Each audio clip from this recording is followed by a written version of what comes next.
Jon from SurfFX. I'm here with Marcus from Sunova, and we're having a look at the Casey Aviators. This is the brand new one.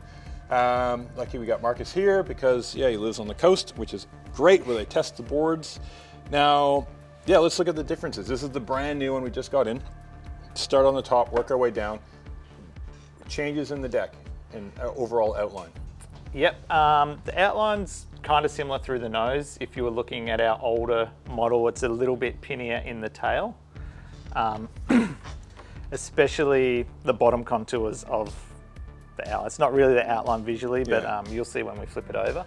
Yep. The deck's pretty much similar. It's got a little bit less concave than the previous one, but still a smidge in there. And besides that, most of it is the same. There's a few little 1%ers, like it's a little boxier on the top rail here to give it a little bit more width on the top now. We're getting so skinny that if you roll this over too much and you're one of these guys who has a very offset stance, it can feel a little weird. So it keeps that that width there for standing on. Yep, and the nose volume is?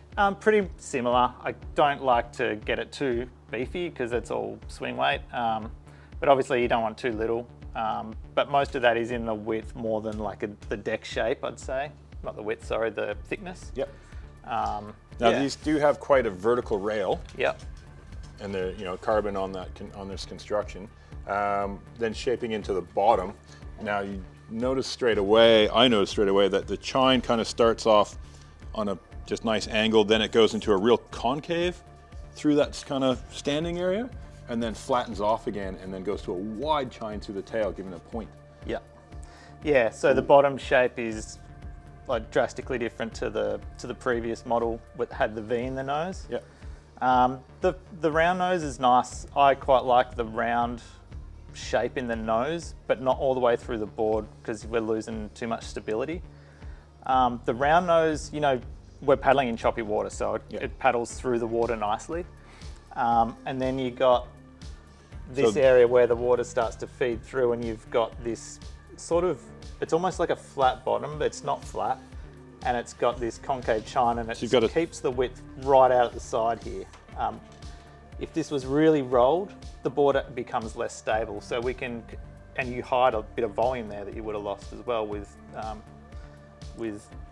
cutting the board in from So that's quite just high. roll resistance, having it squared off like that. Yep, and also this sort of, when you start to bounce and you're wanting the board to sort of like plane and release quite quickly, this hard change in angle here, the water releases off, it doesn't wrap around the board That gives and you sort of become sharp grippy. planing surface. Yeah.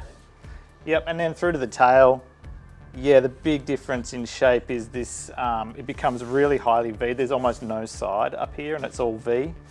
And this is pulled right in. So quite often when you're paddling up on a downwind board, or even when you're foiling and you've kind of just come over a big bump and you're about to go down a big sort of step down, you ride quite low. And when you're pumping in that instance, especially with the paddle up bit, you quite often might be hitting your tail. Yep. And a really wide tail or a wide flat area, you can really feel it. It'll grab, won't it? Yeah, so this tail was kind of designed almost just around that little 1%er.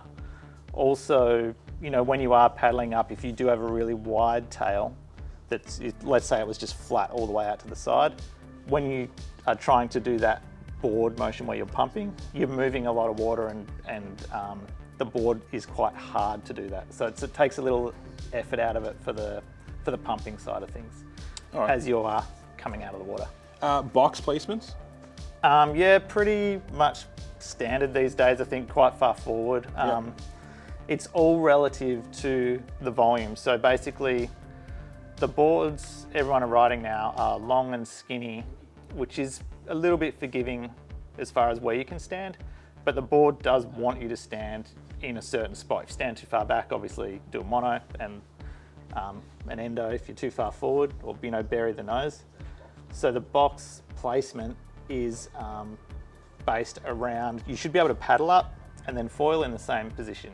Okay. You don't need to paddle up, shimmy around. Especially if you're trying to paddle up a really tiny foil, like a lot of the really good guys will. The last thing you need to be doing is adjusting where your weight is mid paddle up. Yeah. Cool. So. Well, it's popular boards, the first one, and then we've already had a lot of orders on this. And that deck grip, the deck grip is like a fine corduroy? Yep. Just basically a flat surface with a groove in it, so it doesn't feel. If you do really long downwinders, if you have lumpy stuff, it can start to make your feet go a bit funny. Yep. Yeah, it's just a smooth, fairly smooth. Yeah, so it's just smooth. Easy on the grippy. knees if you're a knee paddler going out. Yeah. And like fairly thin, so it's not a Yeah. big shifty grip.